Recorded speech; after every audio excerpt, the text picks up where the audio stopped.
সমগ্র পিরোজপুর উপজেলায় ৩৩৩ কিলোমিটার বেড়িবাঁধ রয়েছে। এর মধ্যে আমাদের ক্ষতিগ্রস্ত বেড়িবাঁধের দৈর্ঘ্য সবচেয়ে বেশি হচ্ছে জিয়ানগর উপজেলায়, এবং এর মূল কারণ হচ্ছে দীর্ঘদিন যাবৎ এখানে বরাদ্দ না থাকায় এবং রাজনৈতিক প্রতিহিংসার কারণে আসলে কাজ বাস্তবায়ন করা যায়নি। সম্প্রতি আমরা বিগত ১ বছরে কিছু বরাদ্দ পেয়েছি। সেই বরাদ্দ দিয়ে আমরা প্রায় ৫ কিলোমিটার বেড়িবাঁধ পুনর্বাসন করতে পেরেছি। যে তার মধ্যে একটি স্থান যে চণ্ডীপুরে, সেখানে আজকে আমরা সাইট ভিজিটে এসেছি।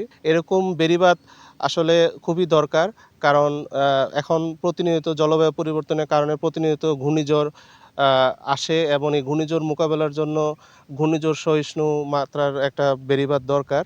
সেই বেড়িবাঁধ করতে গেলে বরাদ্দ প্রয়োজন হয়। আশা করব যদি বরাদ্দ থাকে সে বেড়িবাঁধ করা যাবে। আর আমাদের স্থায়ীভাবে ব্লক দিয়ে বেড়িবাঁধ বা প্রোটেকশন করার জন্য আমাদের একটি ফিজিবিলিটি স্টাডি চলমান আছে, যা ফেব্রুয়ারি ২০২৭-এ সমাপ্ত হবে। সে ফিজিবিলিটি স্টাডি রিপোর্ট পাওয়া গেলে আমরা দ্রুত ডিপিপি দাখিল করব, এবং ডিপিপি দাখিল করলে আমরা স্থায়ীভাবে কাজ বাস্তবায়ন করতে পারব। মানুষের জায়গায় আসলে তাদের কাছ থেকে মাটি নিয়ে আমাদের বেড়িবাঁধটা উঁচুকরণ করা হয়।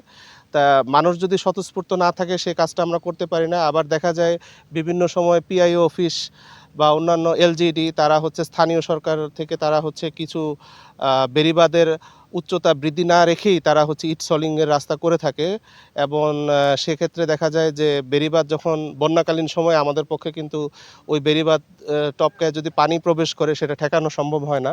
সেক্ষেত্রে এই পিআইও বা অন্যান্য অফিস যারা বেড়িবাঁধের উপর রাস্তার কাজ করে থাকে তাদেরকে আসলে আমাদের সাথে সমন্বয় করে কাজ বাস্তবায়ন করার জন্য আমি অনুরোধ করছি।